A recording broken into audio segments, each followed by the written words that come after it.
I get it. You see the reports of the beheadings and other horrible killings, and you get angry. You should be angry. But that's no reason to hurl your rational thought out with your peaceful composure. Doing so is a classic baby with the bathwater scenario, which, if you hate babies as much as I do, we can agree that's a horrible waste of bathwater. So let's go through our new war with ISIS, or ISIL, in a calm and rational manner instead of a display of grunts and chest beating that would rival Rush Limbaugh being burped by Macho Man Randy Savage. First, we're largely going to war with ISIS because of the horrible killings, right? But if we were to go to war with everybody who perpetuates and perpetrates gruesome killings, we'd have to bomb dozens of countries, including our own. Millions have died from our bombing over the past decade. Furthermore, James Foley, one of the journalists murdered by ISIS, would want nothing less than to be used as a reason for war, which he has been. He was against war and talked on video about the manipulation of the public that allows for endless war. Using Foley to push for this war is like using Ted Cruz to sell tolerance, or Rupert Murdoch to sell anti-aging cream, or Johnny Depp to sell the virtues of acting without white makeup on. It's preposterous.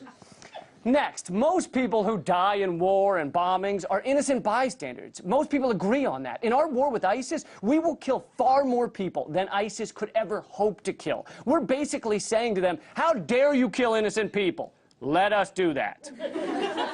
Since 9/11, the U.S. has conducted 94,000 airstrikes in the Middle East. 94,000. Hold on. ISIS is supposed to be like the most horrific, formidable group that has arisen in that area in years. And we've been bombing the shit out of that area for years. You don't think the two are connected, do you? Of course they are. Of course they're connected. And bombing more will create more of them. Look, you pour water on Gizmo, it makes gremlins, right? But then, once you accidentally do that once, and your whole apartment is lousy with gremlins, you don't keep pouring more water on the motherfucker going, hey, maybe this'll fix it. Maybe, clearly the first, second, and third bucket of water wasn't enough water. Let's try some more water. We're pouring water on gremlins. And believe it or not, there are options other than bombing evil or endorsing it. Things like humanitarian aid, diplomacy, UN police forces, and not publicizing every gruesome act ISIS does, like it's a new Harry Potter book combined with 50 Shades of Grey into Harry Shades of Grey, all right? ISIS clearly wants lots of juicy media coverage. You know what tipped me off? The fact that they have a boom mic operator. And we're willing to give them all the attention they love? We won't let families of kidnapped victims pay ransom because it could encourage more kidnapping. Well, isn't the same true for giving these militants the exact media coverage they're seeking? Between our media coverage, our continuous bombing, and our love of supplying weapons to people in other countries, we are an ISIS-generating machine. We indirectly print new militants faster than we print dollars to fund the vicious cycle.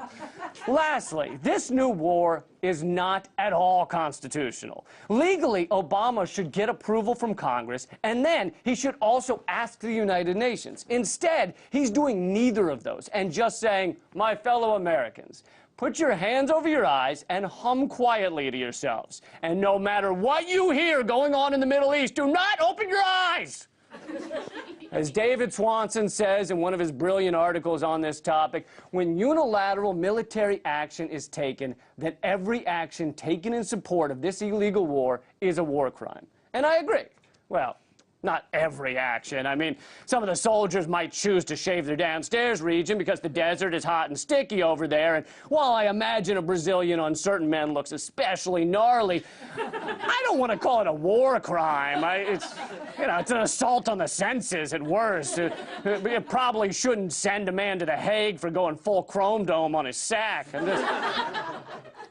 At the end of the day, you should ask yourself, am I only supporting the exact same belligerent, ignorant, neocon nonsense that I used to rage against because it's now being done by a Democrat who looks like he probably actually reads books that don't pop up?